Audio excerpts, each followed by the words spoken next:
नमस्ते विद्यार्थी मित्रों, मैं आज सप्पा संकुल विद्यालय में आपका हार्दिक स्वागत करती हूँ। आज की हमारी हिंदी की क्लास में कक्षा 9 में हम गद्य विभाग में 19वां गद्य है महाकवि कालिदास, उनकी जीवनी पढ़ेंगे। जीवनी यानी कि जो कालिदास है उनके जीवन के बारे में जानेंगे। तो उनके लेखक हैं नरपत बाहट हडवेचा। पहले हम लेखक के बारे में कुछ जान लेते हैं। तो आप अपनी पुस्तकें निकालिए और देखिए पुस्तक में नरपत बाहट हडवेचा वह राजस्थानी संस्कृति के शोधकर्ता नरपत बाहट हडवेचा ने MA B.Ed की उपाधि प्राप्त की है। MA B.Ed की उपाधि उन्होंने ली है राजस्थान से। जय नारायण विश्वविद्यालय जोधपुर से वे संलग्न हैं। जय नारायण जो विश्वविद्यालय है जोधपुर में उनसे वह संबंधित है। उनकी विशेष रुचि काज लेखन में है। उनकी विशेष रुचि उनकी लेखन क्रिया में अधिक रुचि है।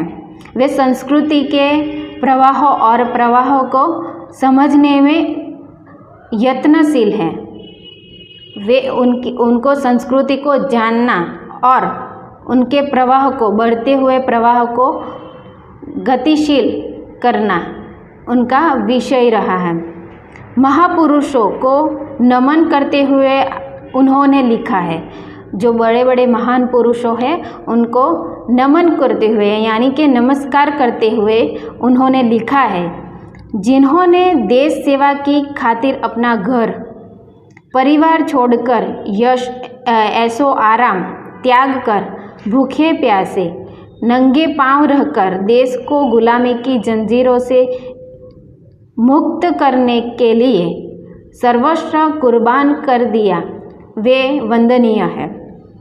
वे मानते हैं कि जो लोग देश की सेवा के लिए अपना घर बार छोड़कर, अपना परिवार छोड़कर, ऐशो आराम की जो जिंदगी है वह छोड़कर भूखे प्यासे रहकर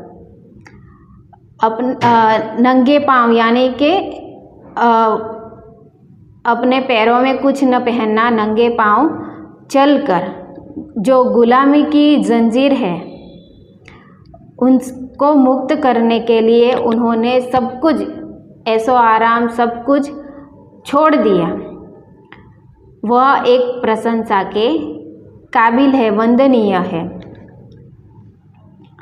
महापुरुषों की जीवनियाँ आपकी प्रसिद्ध कृति है। उन्होंने महापुरुषों के जो जीवन कथाएँ हैं, जीवनी यानी कि उनकी जीवन की जो कथा है उनकी श्रेष्ठ कृतियाँ रही है। इस संग्रह में कुल 60 प्रसिद्ध महापुरुषों का जीवन चरित्र अंकित किया गया है। उन्होंने अपने जीवन काल में, जो ये लेखक है हडवेचा, उन्होंने अपने जीवन काल में महापुरुषों की जो जीवनी लिखी है उनमें उन्होंने 60 जितनी जीवन चरित्र अंकित किए हैं। प्रस्तुत जीवनी महाकवि कालिदास के जन्म और परिचय का एवं उनकी प्रसिद्ध साहित्यिक रचनाओं का विवरण है। जो आज हम जीवनी पढ़ने वाले हैं, जीवन के बारे में जानने वाले हैं, महाकवि कालिदास उनकी जीवनी है और उनकी जो जन्म, उनका परिचय है, उनकी जो साहित्यिक रचनाएं हैं उनका विवरण हमें इस जीवनी से प्राप्त होगा। इस कृति से यह संदेश मिलता है कि किसी बच्चे को मूर्ख मानना नहीं चाहिए, क्योंकि वह मौका मिलते ही हीरे की तरह चमक सकता है। इस गद्य से हमें यह संदेश मिलता है कि कोई भी बच्चा, उन्हें हमें मूर्ख या बुद्धू मानना नहीं चाहिए, क्योंकि वही बच्चा उनको मौका मिले तो वह हीरे की तरह चमक सकता है। तो आइए देखते हैं हम गद्य। कालिदास को हम मात्र संस्कृत के महाकवि के रूप में जानते हैं। स्वयं महाकवि कालिदास ने अपने विषय में कुछ नहीं लिखा है। हम सभी जानते हैं महाकवि कालिदास को, हम संस्कृत उनके श्लोकों द्वारा, हम संस्कृत काव्य द्वारा हम महाकवि को पहचानते हैं। उन्होंने अपने जीवन के बारे में ज़्यादा कुछ लिखा नहीं है। हर्षचरित के शुरू में कवि बाण ने कालिदास का उल्लेख किया है। जो हर्षचरित्र है उनमें हर्षचरित्र किसने लिखा, तो कवि बाण भट्ट ने लिखा था, और वह हर्षचरित्र में उन्होंने कालिदास का थोड़ा उल्लेख किया है, परिचय दिया है। इससे पता चलता है कि कालिदास बाण से पहले हुए थे।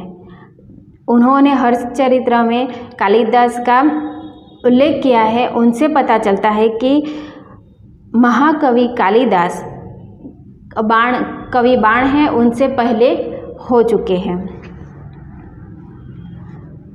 एक स्थान पर महाकवि कालिदास ने अपने अभिभावक के रूप में विक्रम नाम का उल्लेख किया है।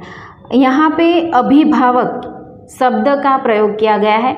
अभिभावक शब्द यानी कि बच्चों के पारिवारिक रक्षक, जो बच्चों को पालते हैं, वही उनका जिक्र किया है। तो एक स्थान पे हर्षचरित्र लिखा है, वहाँ पे कहीं पे उसका उल्लेख किया गया है। वहाँ पे कालिदास का अभिभावक रूप में यानी कि बचपन के रूप का विवरण किया गया था। उनमें विक्रम नाम का उल्लेख, विक्रम हम लोग कैलेंडर में देखते हैं। आप लोगों ने समाज में पढ़ा है विक्रम राजा के बारे में। तो विक्रम संवत, अभी जो हम लोग कैलेंडर में देखते हैं विक्रम संवत, तो अभी अगस्त के महीने में विक्रम संवत 2077 चल रहा है अभी का, वह हम देख सकते हैं। तो वहाँ जब विक्रम राजा का शासन था, उस समय वहाँ के राजा का से प्रभाव होकर वहाँ का जो राजा थे उनका समकालीन था, वैसा उल्लेख यहाँ पे किया गया है। वह कौन सा विक्रम है उसका अभी तक कोई पता नहीं चला। इस बात का पूरी तरह पता नहीं चल सकता।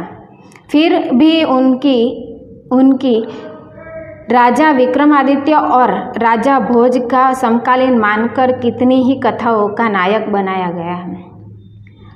वहाँ विक्रम का जिक्र हुआ था, तो विक्रम कौन है वह उनका पता नहीं है, लेकिन उनको समकालीन मानकर विक्रमादित्य और राजा भोज जो पहले हो चुके हैं वो उनकी कथाओं का नायक बनाया उन महाकवि को।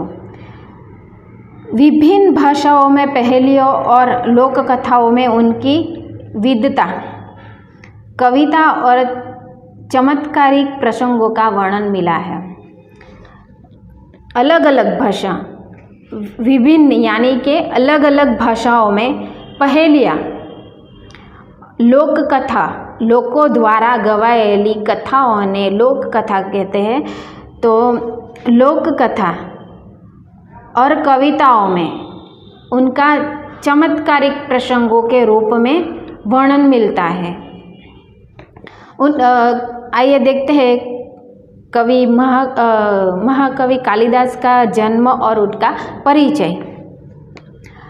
कुछ विद्वानों ने कालिदास का जन्म 365 मी साल ईस्वी सन 365, उनका जन्म कौन सी साल में 365 में हुआ था, तथा निधन 445 ईस्वी सन माना जा रहा है। महाकवि कालिदास के जन्म स्थान के बारे में ठीक ठीक पता नहीं चलता। कुछ विद्वानों ने उनका जन्म स्थान उज्जैनी, उनका जन्म 65 में 365 में उनका जन्म हुआ माना जा रहा है। उनका निधन 445 में माना जा रहा है, पर फिर भी उनका जन्म स्थान ठीक ठीक पता नहीं चलता। कुछ विद्वानों ने उनका जन्म स्थान उज्जैनी, यानी कि अभी का जो अभी उज्जैन है ना, वह उज्जैनी माना जा रहा है, जो सही लगता है, क्योंकि मेघदूत स्वयं कवि ने उज्जैनी को विशेष दर्शनीय कहा है और लंबा रास्ता पड़ने पर भी उधर से जाने के लिए बादल से अनुरोध करता है। मेघदूत जो महाकवि ने एक उनका काव्य संग्रह है, मेघदूत उनके द्वारा रचित गया है। उनमें यक्ष राजा को संदेशा देने के लिए संदेश पहुंचाया जाता है। उनमें उन्होंने उज्जैनी का जिक्र किया था। दर्शनीय यानी कि देखने लायक, उज्जैनी देखने लायक है, यह कहा था। वहाँ से लंबा रास्ता पड़ने पर भी बादल से वह अनुरोध करते हैं, आग्रह करते हैं कि वहाँ से उनका संदेशा पहुँचाए। उज्जैनी में उन दिनों राजा विक्रमादित्य का राज्य था। उज्जैनी में उन दिनों में राजा विक्रमादित्य का राज्य था। वहाँ की प्रजा सब प्रकार से सुखी थी। जब विक्रमादित्य का राज्य था तब वहाँ की प्रजा सब प्रकार से सुखी थी। साहित्य और कला की उन्नति चरम सीमा पर पहुँच चुकी थी। साहित्य और कला, साहित्य कला की जो उन्नति थी, प्रगति थी, वो चरम सीमा यानी कि सर्वोच्च तक पहुँच चुकी थी। राजा विक्रमादित्य ने अपने नाम से ही विक्रम संवत चलाना था। राजा विक्रमादित्य ने क्या किया कि अपने नाम से ही जो विक्रम संवत आज हम कैलेंडर में देखते हैं, वह विक्रम संवत उन्होंने ही चलाया था। समय समय पर उन्होंने सोने के जो सिक्के चलाए थे, उनसे उनके राज्यकाल का ठीक ठीक पता चलता है। विक्रमादित्य ने उनके समय में जो सोने के सिक्के चलाए थे, उनके ठीक ठीक उनका राज्य का पता चलता है। जो जो समय में उन्होंने सोने के सिक्के चलाए हैं, उन समय का ठीक ठीक से पता चलता है। विक्रमादित्य के शासनकाल में जितना वैभव देश में था, जितनी साहित्य तथा कला की उन्नति हुई थी, उतनी अभी नहीं हुई है। जब राजा विक्रमादित्य का शासन था तब देश में जितनी उन्नति हुई थी, जितनी साहित्य और शासन काल में जितना वैभव था, ऐसो आराम था, वैभव यानी कि धन था, उतनी उन्नति आज नहीं है। एक से बढ़कर एक कवि, साहित्यकार और वैज्ञानिक इस युग में उत्पन्न हुए थे। एक से बढ़कर यानी कि एक चढ़ियाता कवियों, साहित्यकार और वैज्ञानिकों उन काल में थे। राजा विक्रमादित्य स्वयं साहित्य और संगीत के अच्छे जानकार थे। राजा विक्रमादित्य પોતે પણ એક સારા સાહિત્યકાર અને संगीतकार હતા। संस्कृत भाषा की उन्नति भी इस काल में ही अधिक हुई। संस्कृत भाषानी અને સંસ્કૃત સાહિત્યની શરૂઆત પણ તે જ વિક્રમાદિત્યના જમાનાથી એટલે તે જ કાલથી થઈ। आपने पूर्व जीवन में बुद्धू मानने वाले अपने पूर्व जीवन એટલે કે पूरा जीवन बुद्धू मानने वाले यानी के मूर्ख मानने वाले कालिदास विक्रमादित्य के दरबारी कवियों में से सर्वश्रेष्ठ थे। जो अपने आप को मूर्ख यानी बुद्धू मान रहा था, मानने वाला कवि कालिदास अपने आप को बुद्धू मानता था, वह विक्रमादित्य के दरबार में सर्वश्रेष्ठ कवि था। कालिदास के अतिरिक्त 8 और कवि भी दरबार में थे जो नवरत्न कहलाते। कवि कालिदास है, उनके अलावा विक्रमादित्य के दरबार में और भी 8 कवि थे। उनको मिलाकर वह विक्रमादित्य के दरबार के 9 रत्न कहलाते थे। कालिदास के विषय में कहा जाता है कि वे युवावस्था तक निरक्षर थे। निरक्षर यानी अनपढ़। युवावस्था युवानी तक वह अनपढ़ थे। कालिदास अनपढ़ थे। जिस डाल पर बैठते उसी को काटते थे। वो इतने अनपढ़ थे कि वृक्ष की जो डाली पर बैठे थे वही डाली को काटने का प्रयास कर रहे थे। निरक्षर होने पर भी वह इतने विद्वान और महाकवि किस तरह बन गए, इसकी भी एक बड़ी विचित्र और रोचक कहानी है। वह एक निरीक्षक यानी कि अनपढ़ थे। अनपढ़ होने के बावजूद भी वह इतने विद्वान और महान कवि किस तरह बने, उनकी भी एक बड़ी कहानी है। वह देखते हैं हम। उन दिनों शारदानंद नाम के एक राजा थे।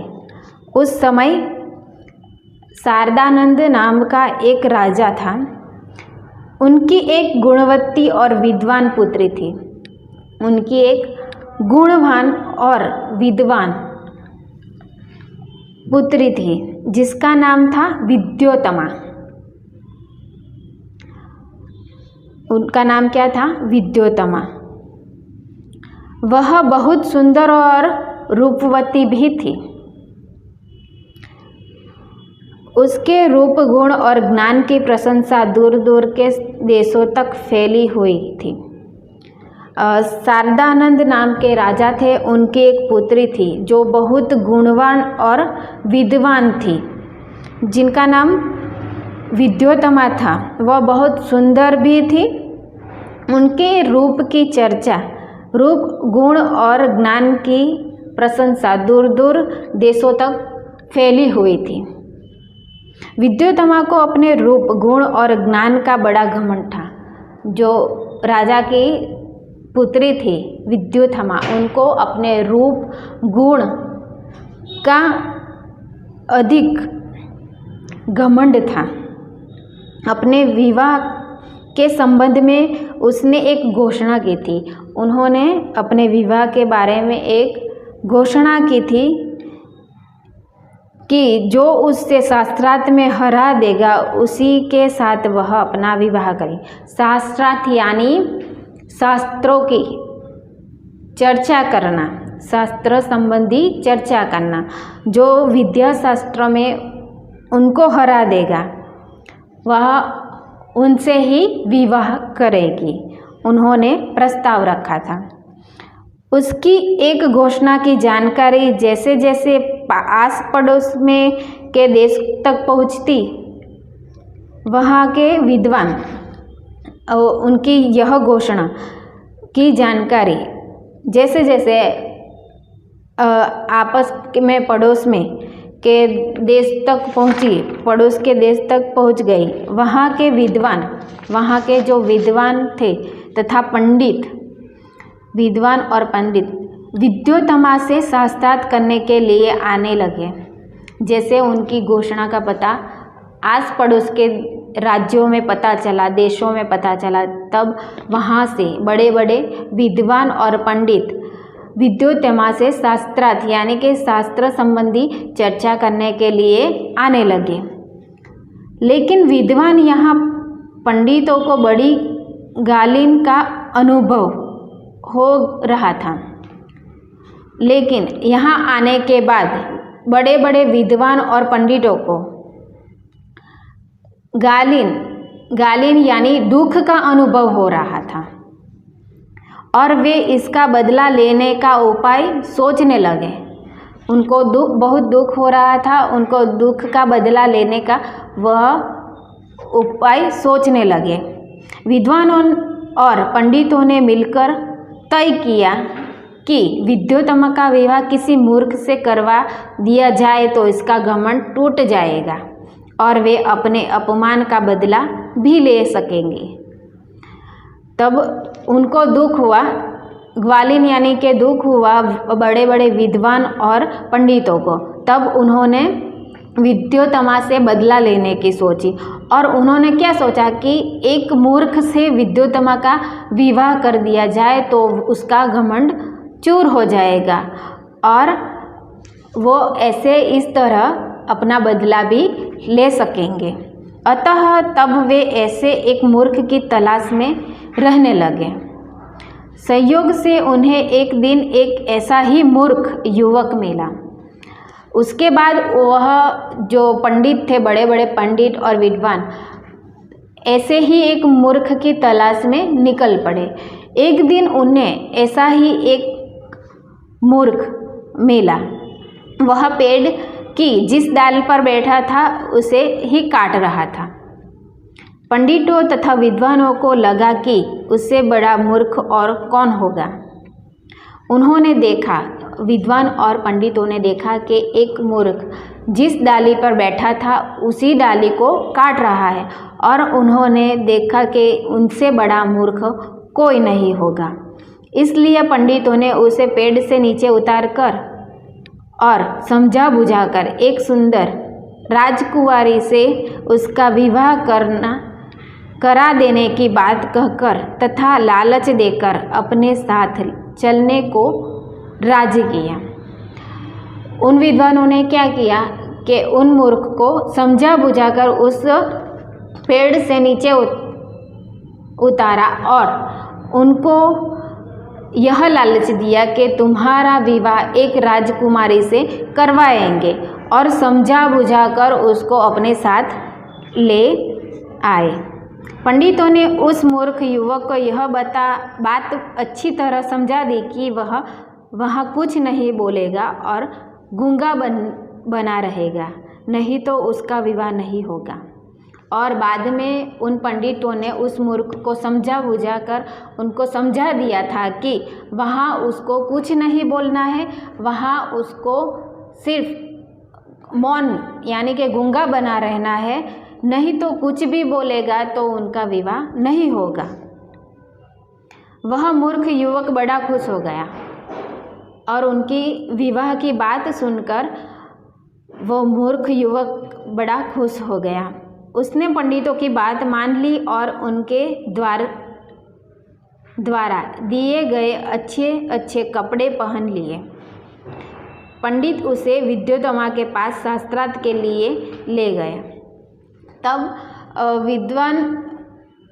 विद्वानों ने उस मूर्ख को समझाया कि वहाँ कुछ बोलना नहीं है, तुम्हें गूंगा बना रहना है। फिर बाद में वह खुश हो गया और पंडितों ने उन्हें अच्छे अच्छे कपड़े दिए, उनको कपड़े पहनाए उन मूर्ख को। फिर वह मूर्ख पंडित के साथ विद्योत्तमा के पास पहुंचता है शास्त्रार्थ करने के लिए, शास्त्र संबंधी चर्चा करने के लिए। राजकुमारी विद्योत्तमा को उस मूर्ख युवक का परिचय देते हुए पंडितों ने बताया कि ये हमारे गुरु है और बहुत बड़े विद्वान हैं। राजकुमारी विद्योत्तमा के पास जाते हैं और वहाँ विद्योत्तमा को वह पंडित और विद्वान, बड़े बड़े पंडित और विद्वान थे, उन्होंने कहा कि ये हमारे गुरु हैं। जो मूर्ख युवक है उनको वहाँ ले जाया गया, उनको बताते हुए कहा कि ये हमारे गुरु है और बड़े विद्वान है, शास्त्रों के जानकार है, आपके साथ शास्त्रार्थ करने यहाँ आए हैं। लेकिन उन दिनों मौन व्रत चलने के कारण ये संकेत से ही शास्त्रार्थ करेंगे। और पंडितों ने बताया कि ये हमारे गुरु है, बड़े विद्वान हैं, वह शास्त्रों के बड़े जानकार हैं, परंतु वह आज मौन व्रत पे है, इसलिए आपके साथ वह संकेत के द्वारा, इशारों के द्वारा शास्त्रार्थ करेंगे। विद्योत्तमा पंडितों की यह छल भरी बात नहीं समझ सकी और शास्त्रार्थ के लिए तैयार हो गई। विद्योत्तमा इस बात से अनजान थी और शास्त्रार्थ करने के लिए तैयार हो गई। उसने युवक को एक उंगली दिखाई, उसका भाव था कि ईश्वर एक है। विद्योत्तमा ने क्या किया? विद्योत्तमा ने एक उंगली दिखाई, उसका अर्थ यह था कि ईश्वर एक है। विद्योत्तमा पंडितों की यह छल भरी बात समझ नहीं पाई और उस मूर्ख युवक ने समझा कि यह मेरी एक आंख फोड़ डालना चाहती है। विद्योत्तमा ने क्या किया कि एक उंगली दिखाई, उनका अर्थ यह था कि ईश्वर एक है। तब वह मूर्ख युवक था, उन्होंने क्या समझा कि यह मेरी एक आंख फोड़ डालेगी। उसने दो उंगलियां दिखाते हुए उसकी दोनों आंखें फोड़ डालने का संकेत किया। तब उस मूर्ख युवक ने क्या किया? दो उंगली दिखाई और दो उंगली दिखाते हुए उनका अर्थ क्या था कि मैं तुम्हारी दोनों आंखें फोड़ दूंगा। उसने क्या समझा कि मैं तुम्हारी एक आंख फोड़ दूंगी। एक उंगली के इशारों पर उसने यही समझा मूर्ख युवक ने। तो उस मूर्ख युवक ने दूसरा संकेत देते हुए कहा कि दो उंगली दिखाते हुए कहा कि मैं तुम्हारी दोनों आंखें फोड़ दूंगा। पंडितों ने इस संकेत का अर्थ विद्योत्तमा को समझाते हुए कहा, आपके प्रश्न के उत्तर में हमारे गुरुजी का कहना है कि ईश्वर और जीव दो है, और उनका अर्थ दूसरा था। और जो पंडित और विद्वान थे उन्होंने विद्योत्तमा को यह समझाया कि हमारे गुरुजी आपसे यह कहना चाहते हैं कि ईश्वर और जीव दो है। इस बार राजकुमारी विद्योत्तमा ने 5 उंगलियां दिखाकर पांचों तत्वों का संकेत दिया और दूसरी बार विद्योत्तमा ने 5 उंगली दिखाई। यहाँ पे हम अपना जो ये गद्य है पूर्ण करते हैं। आगे का गद्य हम दूसरी क्लास में देखेंगे। तब तक के लिए जय हिंद, जय भारत, अस्तु।